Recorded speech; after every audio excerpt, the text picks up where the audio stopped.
Let me tell you something that nobody else will say directly to your face.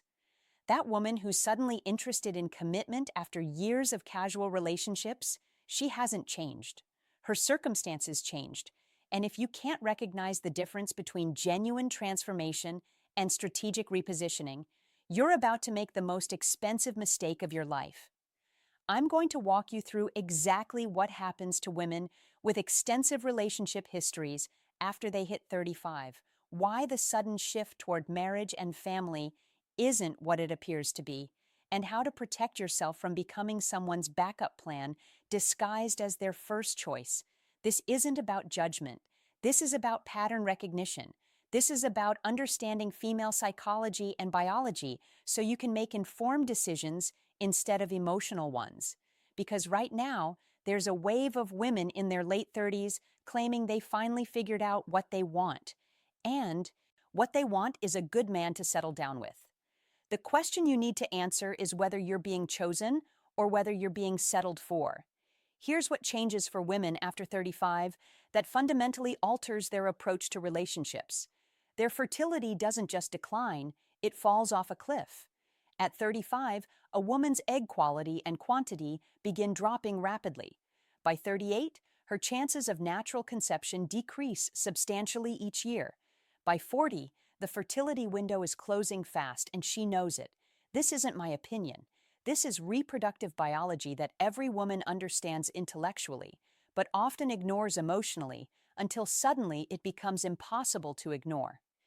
That urgency you're sensing from her about defining the relationship, about timelines, about where this is going, that's not necessarily desire for you specifically. That's biological panic. She spent her 20s and early 30s believing she had unlimited time. The culture told her to focus on her career, her experiences, her personal growth. The culture told her that motherhood could wait, that modern medicine had solved the fertility problem, that she could have it all at any age, and now she's looking at 37 or 39. And her doctor is having very different conversations with her about conception odds and genetic risks. The fertility decline isn't just about statistics. It's about increased miscarriage rates, higher chances of chromosomal abnormalities, greater pregnancy complications, and significantly more expensive and invasive interventions if natural conception fails. She's watching her friends go through IVF cycles that cost $20,000 with no guarantees. She's seeing women she knows struggle with infertility issues they never anticipated. So when she's pushing for commitment quickly, when she's talking about not wasting time, when she's creating pressure around engagement timelines, you need to understand what's actually driving that urgency. You're not just being asked to be a partner. You're being recruited to solve a crisis that's been building for years while she made different choices. The second major change after 35 is the dramatic shift in her relationship marketplace position. The attention, the options, the abundance she experienced throughout her 20s, all of that evaporates surprisingly quickly. The men who pursued her relentlessly when she was 28 aren't pursuing her the same way at 38. High-value men in their 30s and 40s who have resources and status.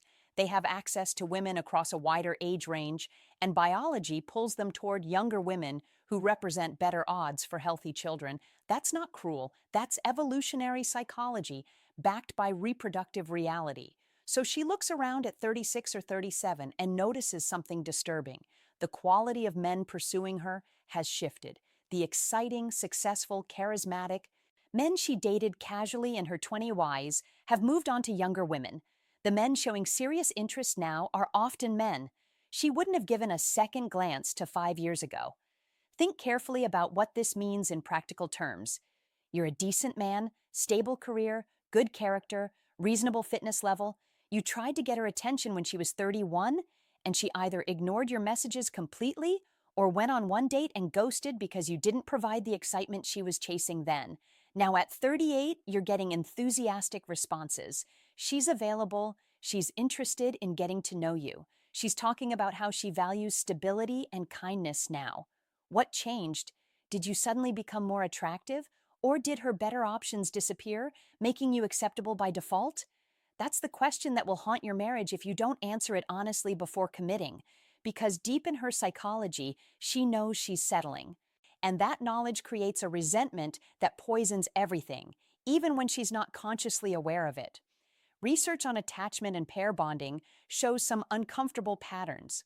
Women who have had numerous short-term relationships often develop what psychologists call comparison disease. Their brains have been trained to constantly evaluate options to look for the next upgrade to feel that the grass might be greener elsewhere.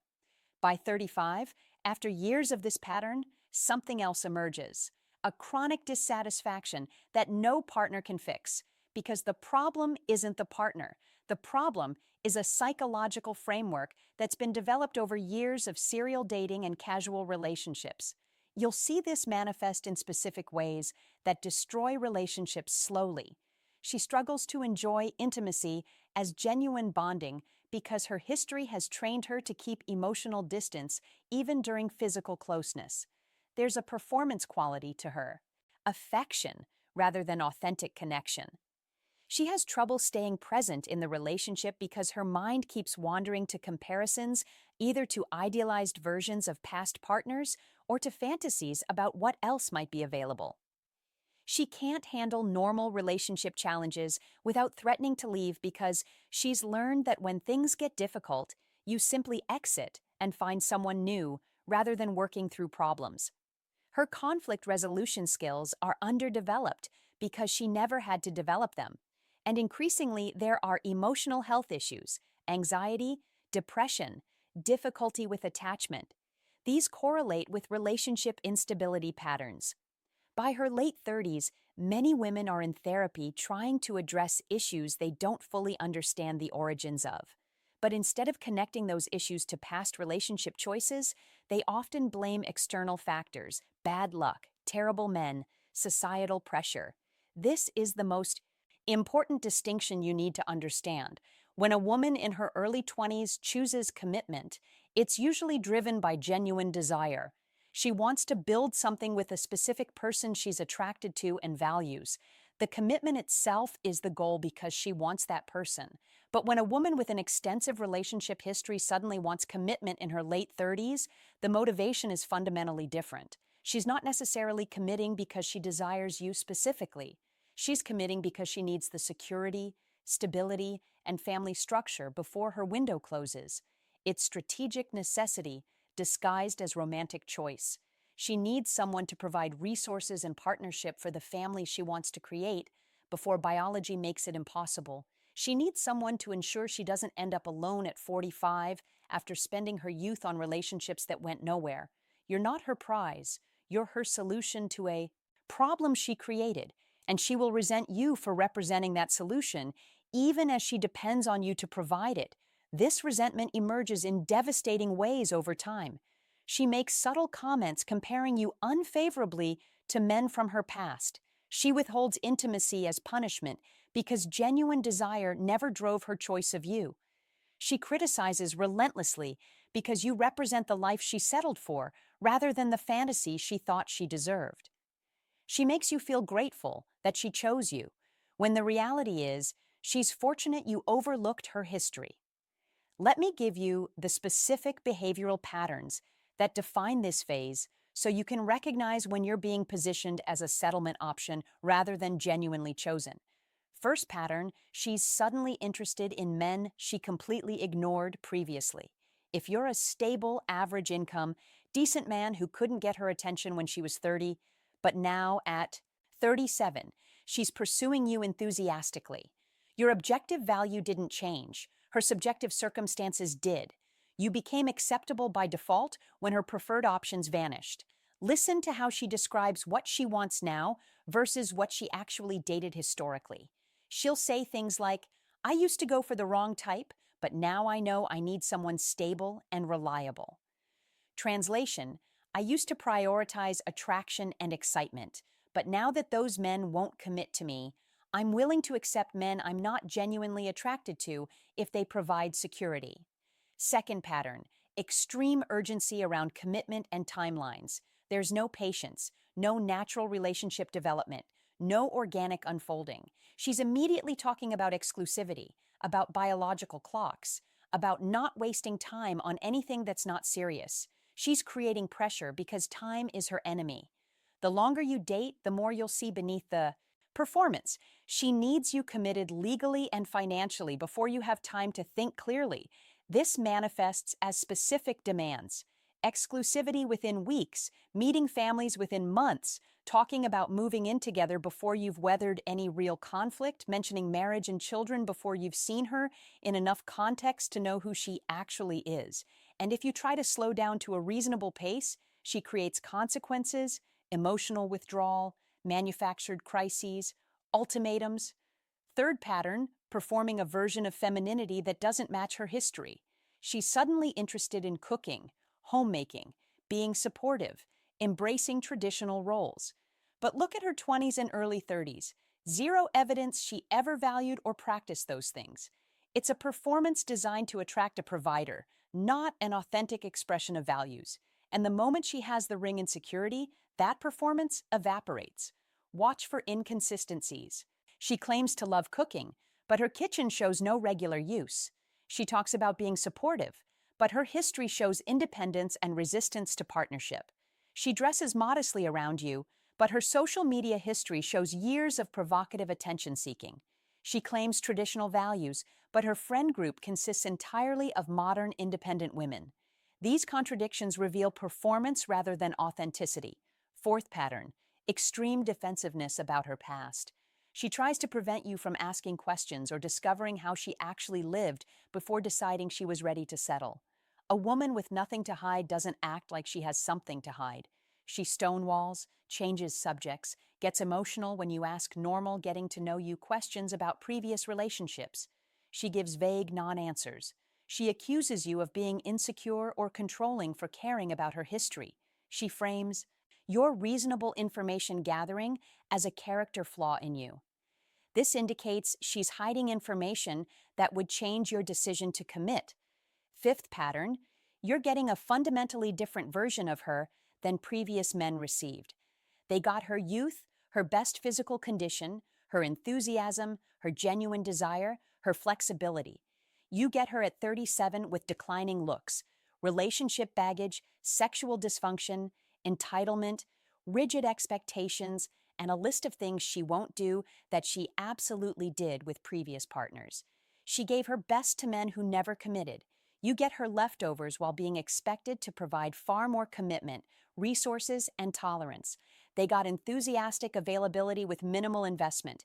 You get duty intimacy once a month after marriage while providing housing, stability, and legal commitment. This isn't a good deal. This is the worst transaction disguised as partnership.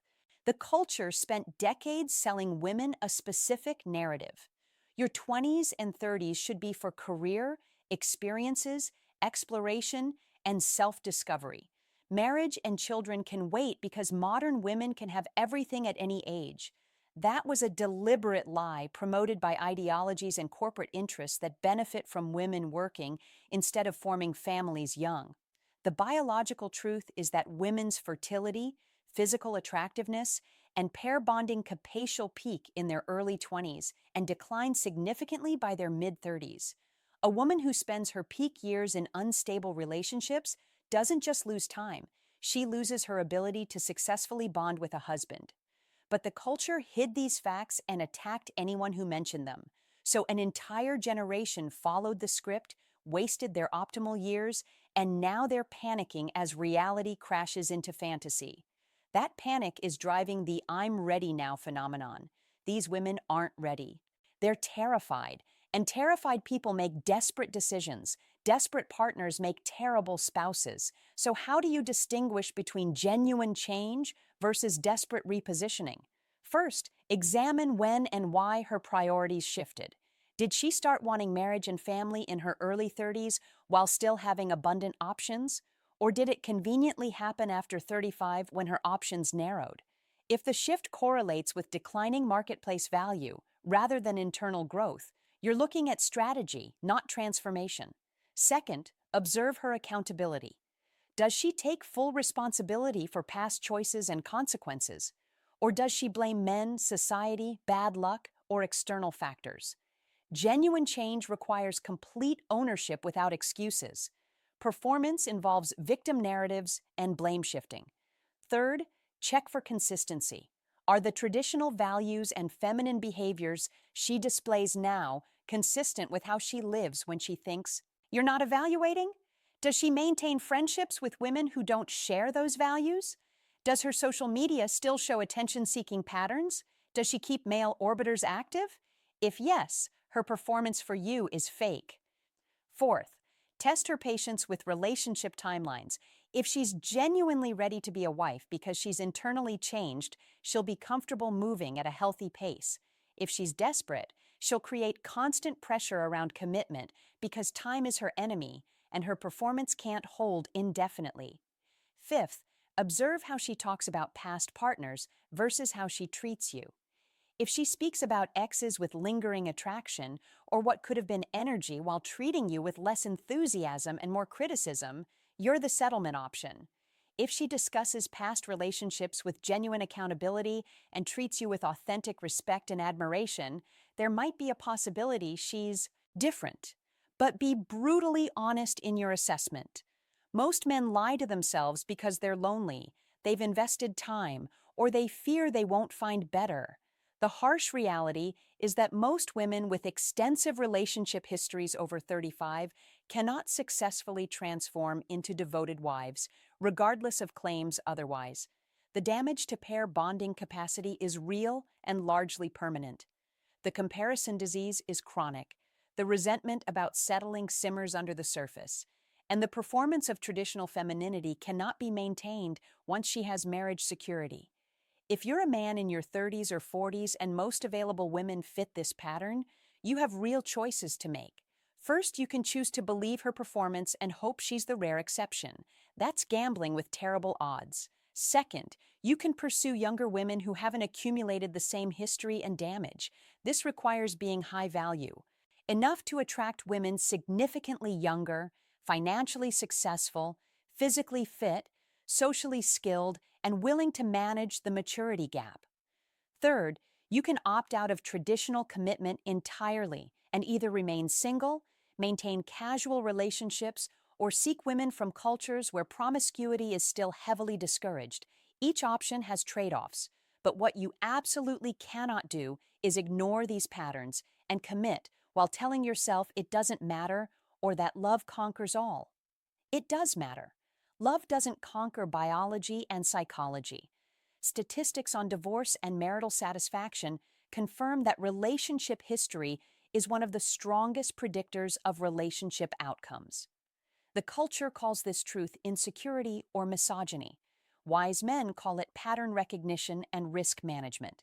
If this perspective gave you clarity on patterns you've sensed but couldn't articulate, understand that you're not alone. Millions of men are navigating these exact dynamics, right now trying to make decisions that will affect the rest of their lives. The goal isn't to hate women or avoid relationships entirely. The goal is to make informed decisions based on reality rather than performance, on patterns rather than promises, and what someone has demonstrated historically rather than what they claim they've become recently.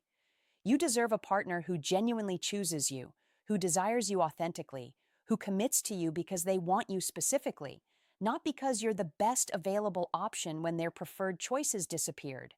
Don't settle for being someone's settlement option. Don't commit your resources, your future, and your emotional well-being to someone who's performing temporary change driven by biological panic rather than genuine transformation. If you've encountered a woman over 35 in her "I'm ready now" phase, drop encountered in the comments. If you dated one or avoided, if you recognize the pattern and walked away. Let's see how common this actually is. And if you found value here, subscribe. This channel exists to give you truth about relationship dynamics that mainstream culture actively hides, to keep you confused and making decisions that benefit everyone except you. The truth might be uncomfortable, but it's far less painful than discovering it after you've already committed everything.